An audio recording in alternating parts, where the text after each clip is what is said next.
The Lyrian force had reached the... Suddenly, splashes. Weapons at the ready! The Queen roared.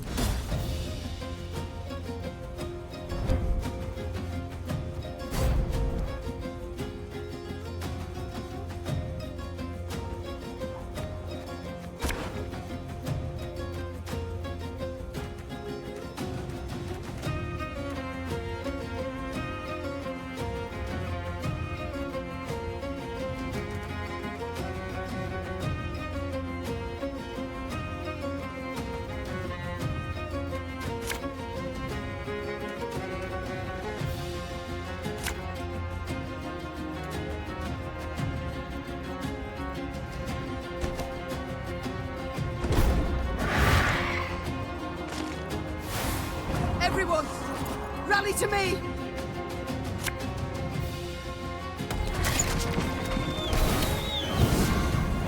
Majesty! These parasites! They feed on her blood!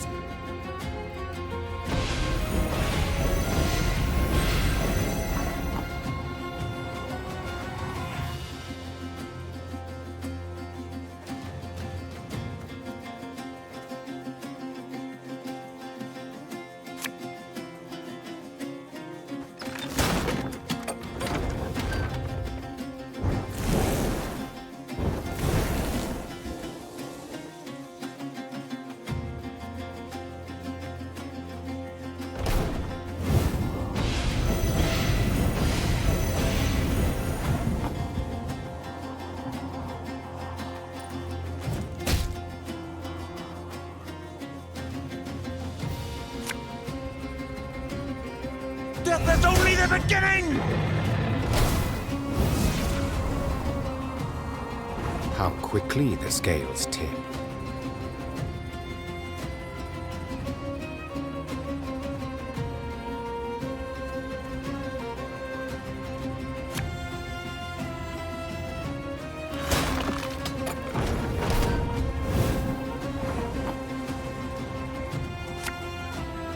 An army's a waste of time for one like me.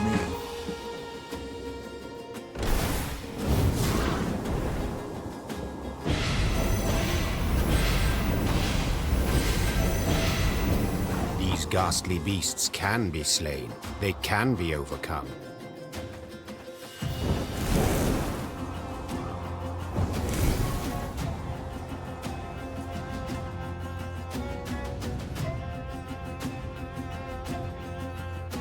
Catch!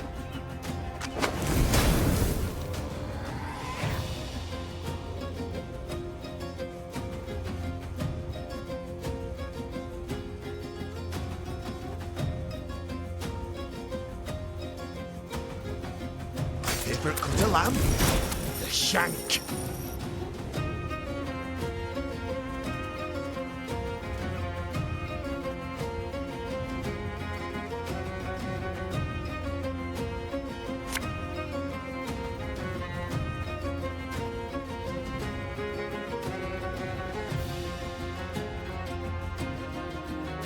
Fear not! We shall achieve our goal!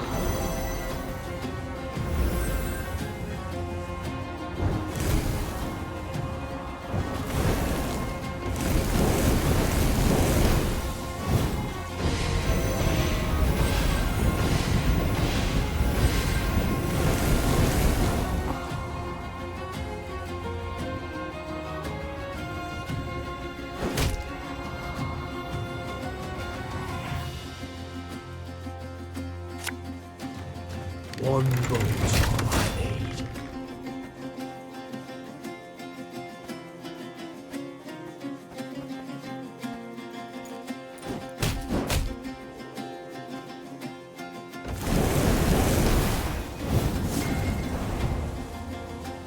Remember that unwarranted arrogance kills, slowly and insidiously.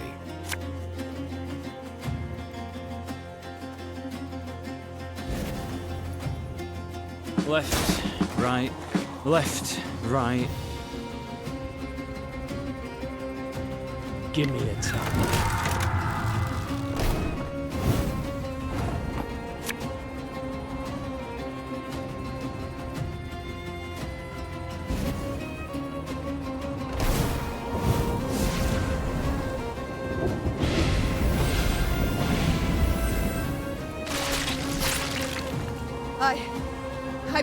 dead.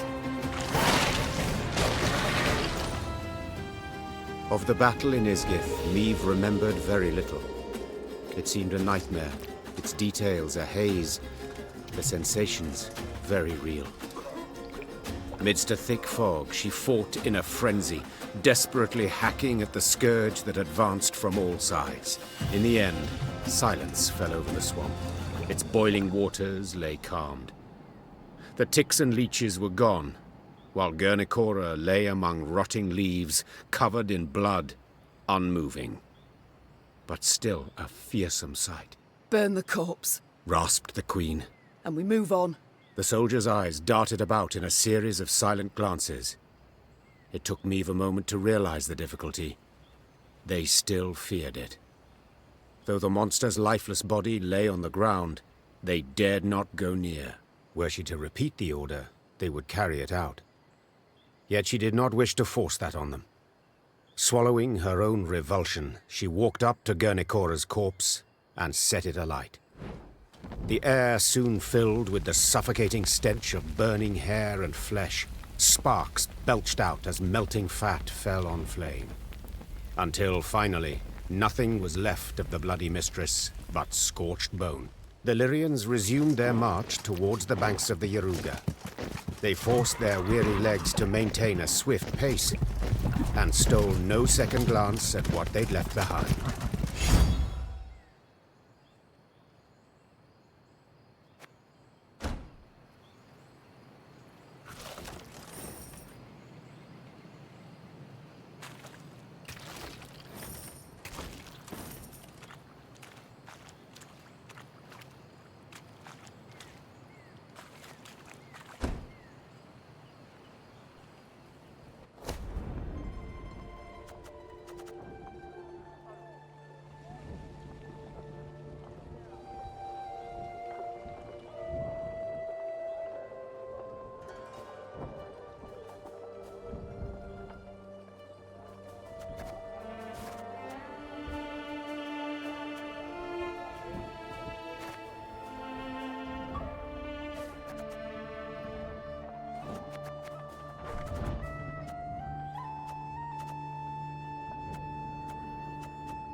One day, the quartermaster approached with news to report. Alas, bad news. Your Grace, our food stocks have near run out. And about villages, folk have naught to spare, not even to trade. The Queen dispatched small groups of scouts. They were to scour the countryside for hunting camps, beekeepers, charcoal burners, any souls willing to trade food for coin or goods. The first scouts came back around dusk. The last 3 detachments returned not at all. At first, Meve suspected they'd fallen prey to monsters, the beastly or Nilfgaardian kind. Later, she learned the men had left naught of their belongings behind. She'd been soft-hearted toward deserters. This lot decided they, too, would give it a try. That night, Meve lay still but sleepless. Beneath thin covers, she was cold, hungry, irate.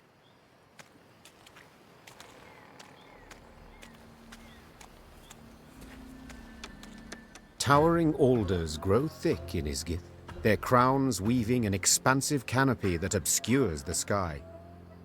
Any sunbeams to slip through this twisted thicket scatter in the milky mist below. Thus the marsh abides in a state of perpetual twilight, wherein a sense of time and direction are easily lost. As the force moved along, a glow appeared in the trees. The Lyrians squinted, their mouths agape in wonder. An orb hung over the water, pulsating, humming. It circled the soldiers, darted off a distance, then hovered as if waiting. A will-o'-the-wisp, that is. Whispered one of the footmen. Believe it's keen to show us something. Meve knew the wisp could prove treacherous, lead them into a trap. Nonetheless, she followed, though not entirely certain why. Her soldiers seemed eager, she sensed they approved. Yet she was also simply curious. We follow it. Carefully. Weapons at the ready.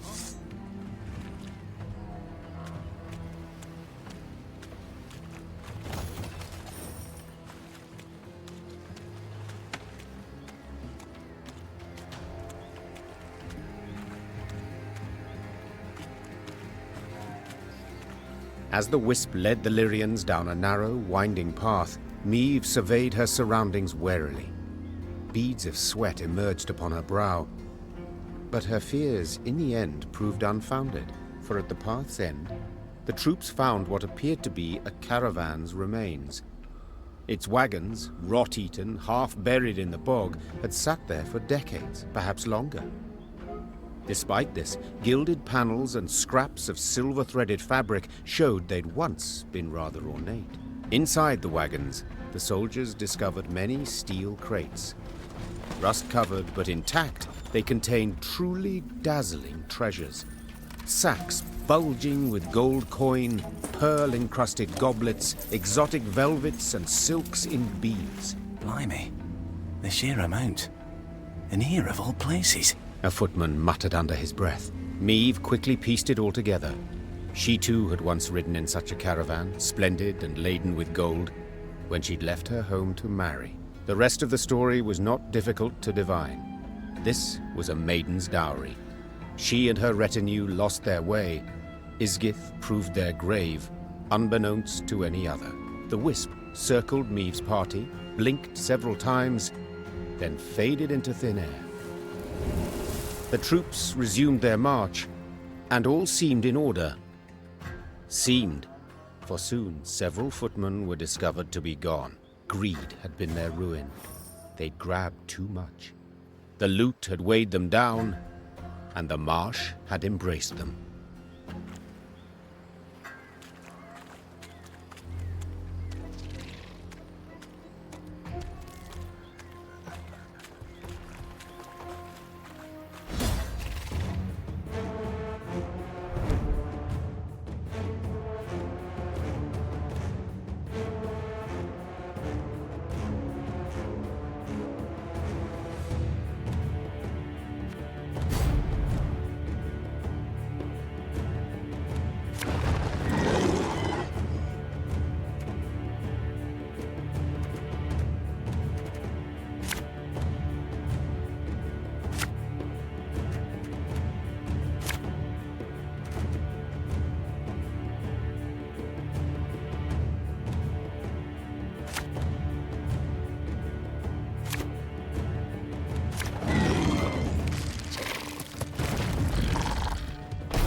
Watch your heads!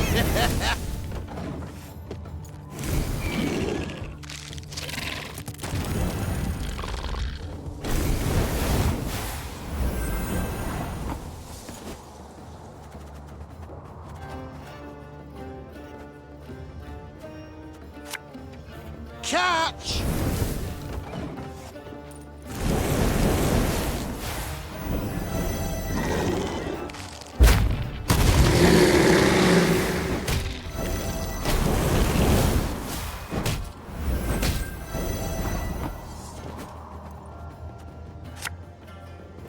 Death is only the beginning!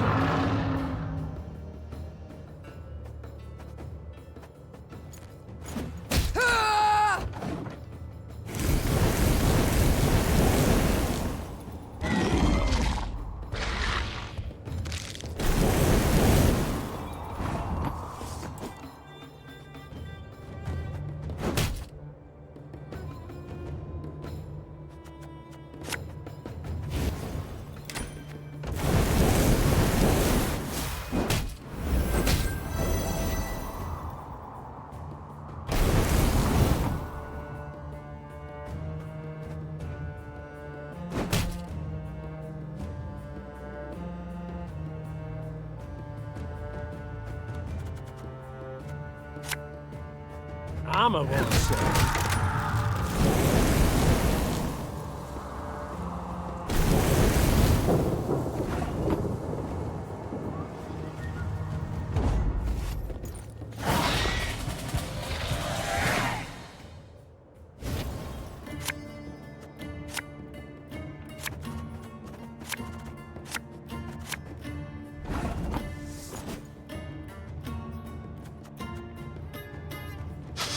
I smell a leak.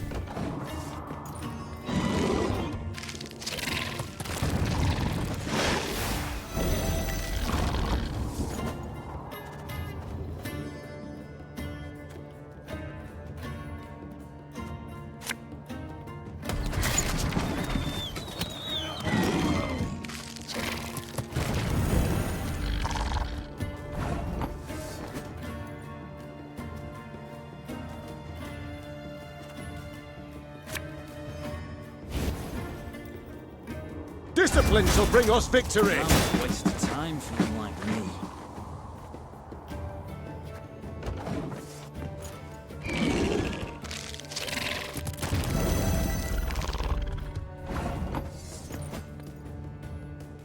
My scars? No, they don't hurt.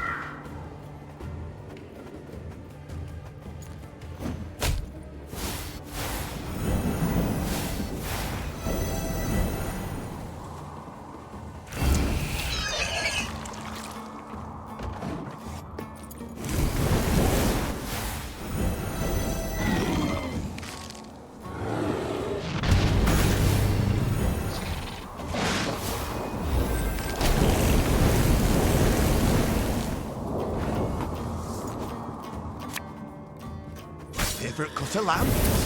Shank.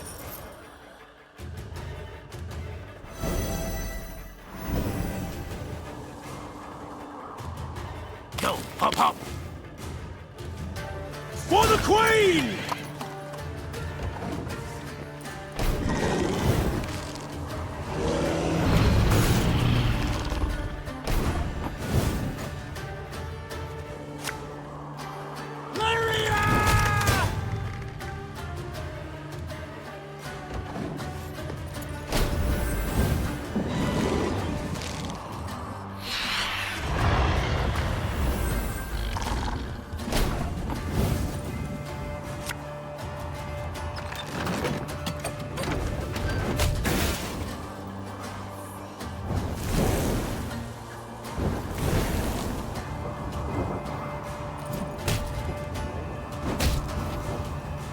God save the Queen!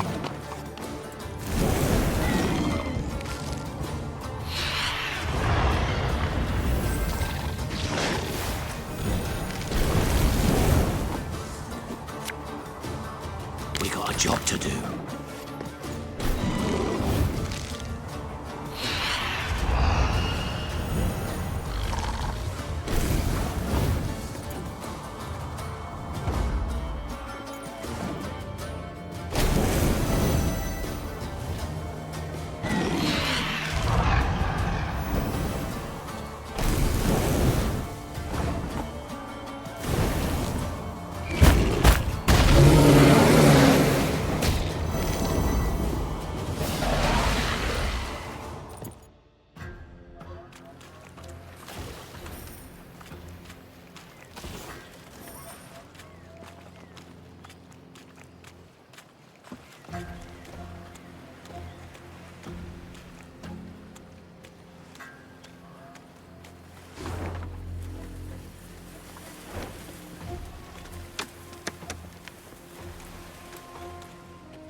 In evading Nilfgaard's banners, Meve led her force into Angren's wildest reaches. The foe could not attack the Lyrians there, yet hazards of another sort befell them. One day they reached a quagmire too vast and deep to ford. So the Queen summoned her engineer, Xavier, and called on him to build a makeshift bridge. By nightfall, he had drawn up plans. We shall start by laying abutments, then drive piles into the mire. The depth? We dropped plumb lines. 4 Ls. Confused by the plans, Meve did not see as Xavier slipped a line off his shoulder. By the time she felt it on her throat, she feared it might be too late. I long awaited this moment, when we would be alone. You die now, Majesty, and with you dies Lyria's, Rivia's, the whole North's will to resist. Hail, Ketzer! Hail! What died was the Nilfgaardian rallying cry in Xavier's throat. At the last instant, Gascon and Reynard rushed in to save the warrior queen, and thus proved their loyalty beyond any doubt. Your Grace! Your Grace! There was no answer, but Reynard could hear her breathe. Meve would live. It was several hours later when Meve finally came to. She opened her eyes, then Gascon and Reynard helped her to her feet. Careful, Your Majesty. I should have been more careful earlier. Damn it. If you two hadn't... No need for words. You needn't mention it. I couldn't disagree more. We're due for a long conversation. First of all, I owe you thanks. Second, my trust in you both has been heavily tarnished. I believe that goes without saying. Yet today you proved beyond all doubt that I can rely on you. So I thank you. To serve under your banner, Majesty, it is an honor.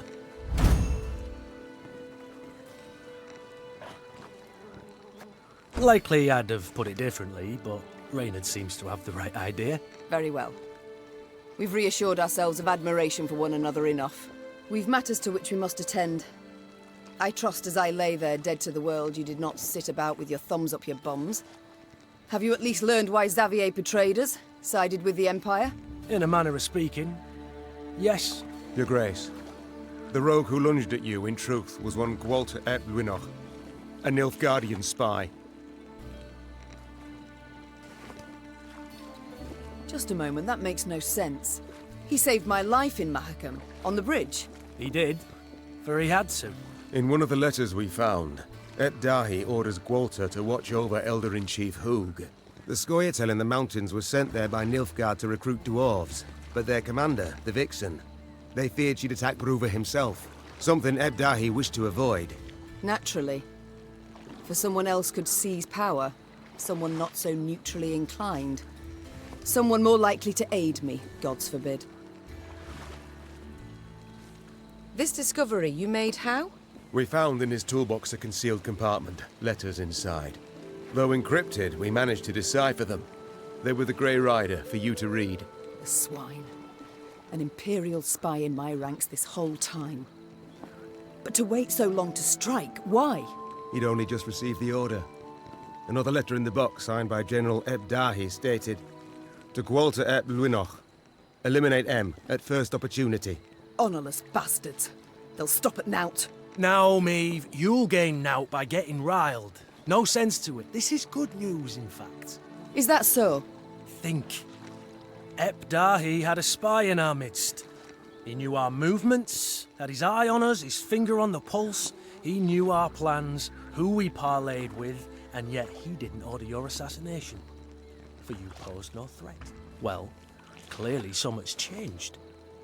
Congratulations! Nilfgaard fears you now. And rightly so. But we found him in the rubble at Rosberg, midst the ashes. Precisely what placed him beyond suspicion. We suspect Gwalter enlisted with the Edanians some years past, infiltrated that army. He had a hand in Rosberg's defense. Then, when the time was right, he lent that same hand to its demise. Caused an explosion that tore a hole through its walls. It worked, but at a price. He suffered severe burns. If not for our medics, he'd have... Stop. So it was not elves who brought about the fort's fall as he claimed. A filthy lie to stoke the fires of racial hatred. To stir conflict and chaos and rage that would make the realm of Edirn waver and fall. If we're to judge by Rayla's actions, he was rather successful. Bastard. Yet even so badly hurt, in such pain, not for a moment did he drop his mummer's act. I've heard much of Nilfgaardian spies, Your Grace. They're trained from childhood, face constant indoctrination. They do anything for the Emperor, anything and everything. As soon as Gwalter spotted a chance to join our ranks, to be at your side, he took it, exploited it ably.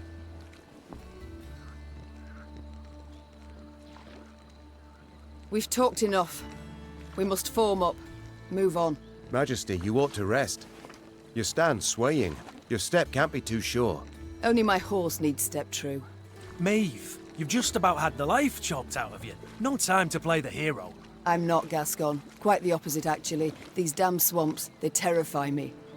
I wish to get the hell out and never, ever look back. The Aruga lies near.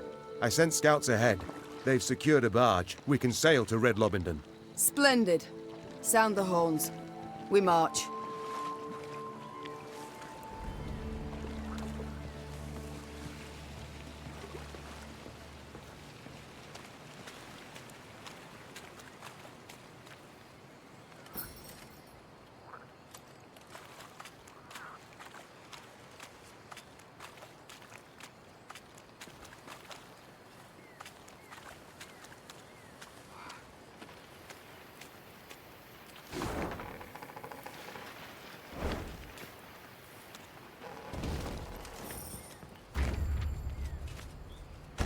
Sandflies and mosquitoes blanketed Maeve's face and neck.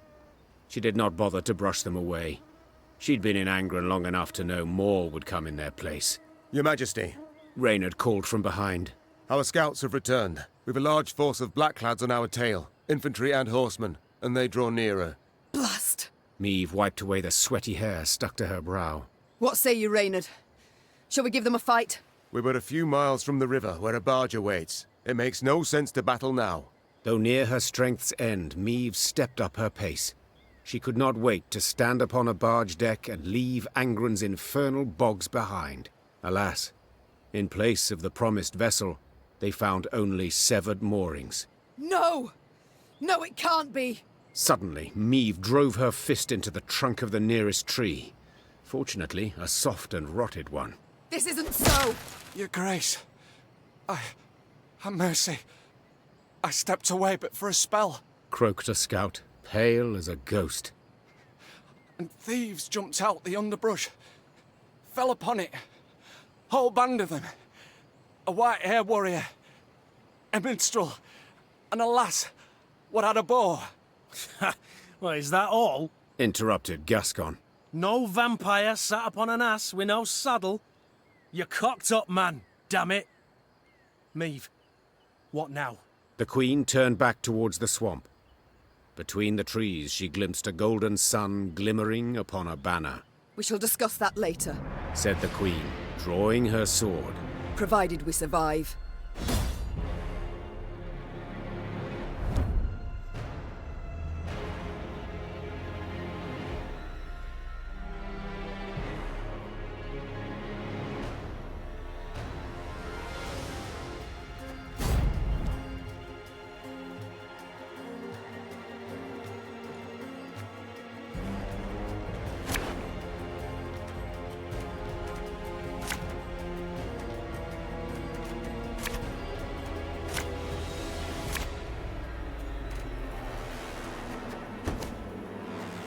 Everyone, rally to me!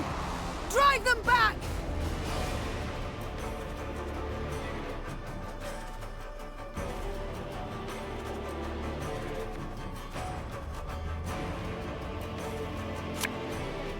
Feel any burning?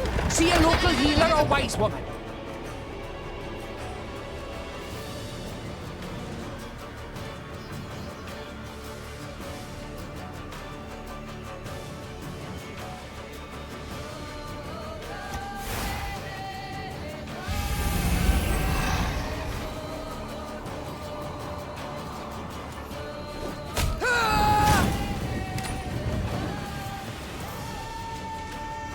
Wise choice.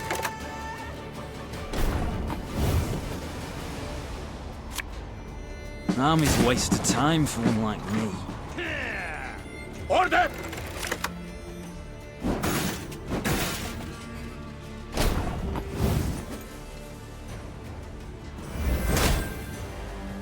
Catch! It's not too late to walk away.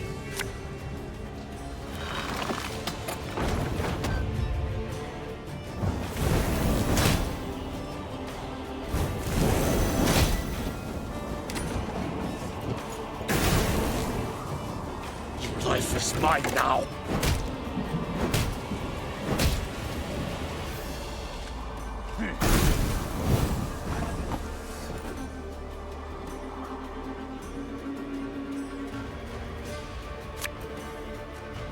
Go, hop, hop.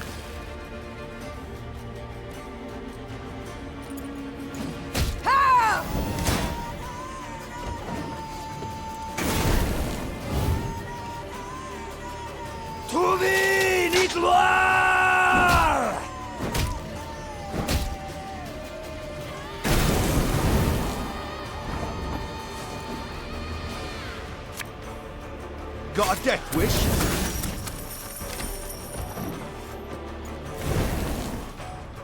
Wise choice.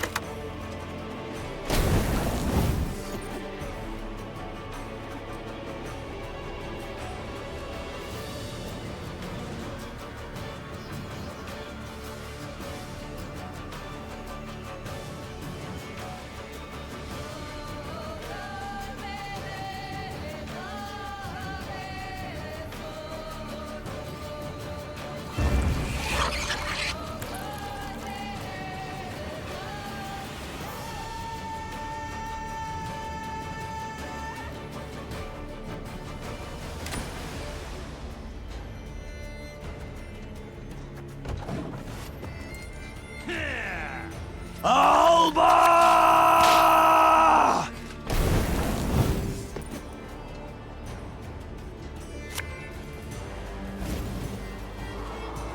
One boat.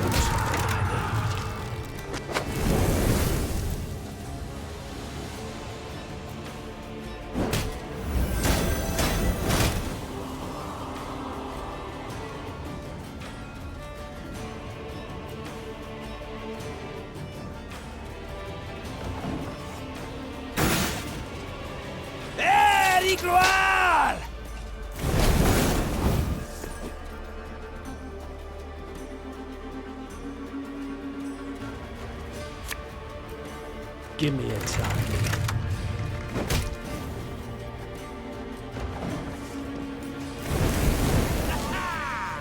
To the gloire!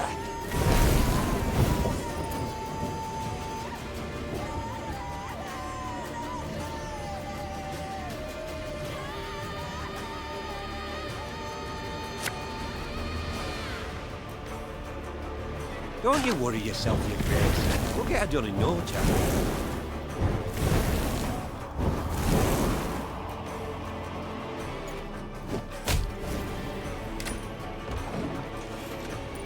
Burak!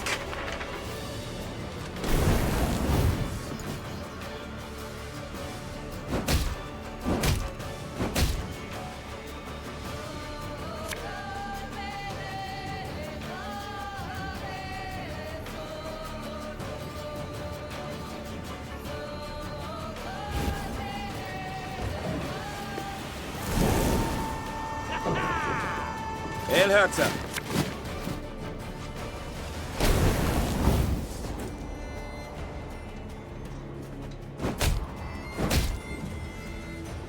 Pissing in the moat? Oh, dead.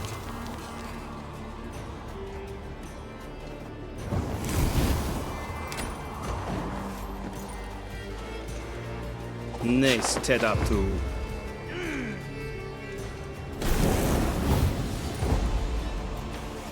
Your Grace, that was but their vanguard.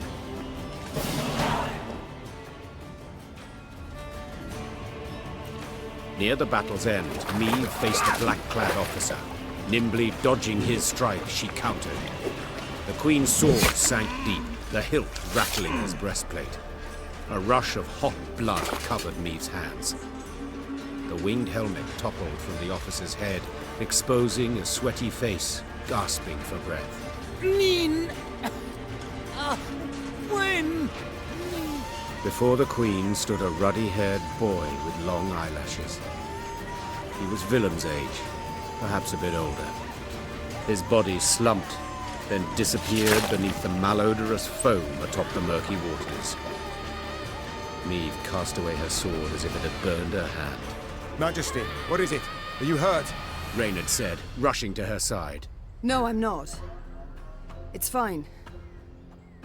Give the order to march. With no barge, we must walk to Red Lobington along the riverbank. Your Majesty, we must tend to the wounded. Use the rest of the day, I wager. We ain't time enough for that. Interjected Gascon.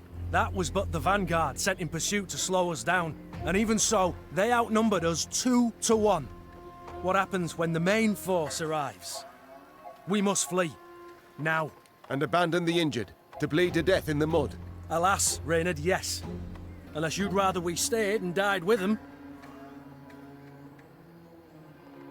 Gascon is right. Should Nilfgaard close the distance between us, we'll stand little chance. Phew.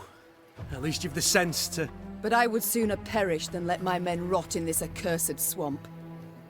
The medics will tend to all the wounded. Then, what will be, will be. I tell you what'll be. Snarled Gascon.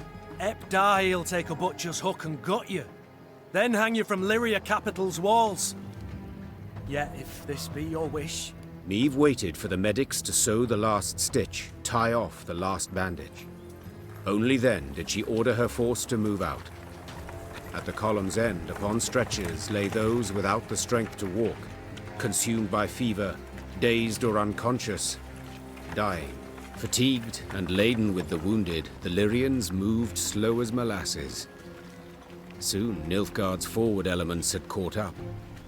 The Blackclads nipped at the Lyrian's tail with arrow volleys from the cover of trees and occasional forays by cavalry. They were in no hurry.